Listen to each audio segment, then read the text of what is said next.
bunaqalarni ko'rsam ham g'ashim keladi, ham havosim bir xillarni bilasizlarmi? Yashab bersa bo'ldi, nafas olib bersa bo'ldi, ularda hech qanaqa mas'uliyat talab qilinmaydi. Men kichkinaligimda yosh katta qariyalar bunaqalarni ko'pincha paxmoq qizi baxtini bersin degani shu deb aytishardi. Hozir men shuni ochib beraman. Faqat oldin aytib o'tamanki, bu narsa sahihligiga kafolat bermayman. Hech qaysi kitobda ko'zim tushmagan, prosta tildan tilga o'tib kelgan rivoyat. Bir kuni payg'ambarimiz yo'lda yurayotganlarida bir qiz eshikning ostonasini yaxshilab sipirib tozalayotgan ekan. Assalomu alaykum desa, va alaykum assalom deb yo'llarida davom etibdilar. Qarasalar keyingi ko'chada bir qiz chiqib kelayotgan ekan. Sochlari paxmoq, taralmagan, tumachalari teskari taqilgan, poychasi biri baland, biri past, oyoq kiyimini teskari kiygan, zo'rg'a yurib kelayotgan ekan. Assalomu alaykum desa, va alaykum assalom, baxtingni bersin deb o'tibdilar. Keyin so'rashibdi, nimaga undan shunchaki aliy oldingiz, lekin bunisidan bo'lsa baxtingni bersin devasiz deb.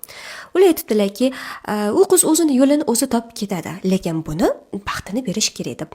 Siz ham yaxshi qizlar yomon muxtli oilaga tushib qoladi va erkak qizlar bo'lsa doim omadli turmushga chiqadi deb o'ylayotgan bo'lsangiz, adashasiz. Psixologiya buni umuman inkor etadi. Agar siz norozichilikda fikringizni bildirishga qo'rqsangiz, nohaqlikda jim turishni tanlasangiz va hammani mas'uliyatini o'zingizga olishni ish ko'rsangiz, tabriklayman, siz yaxshi kelin bo'lishni tanlabsiz.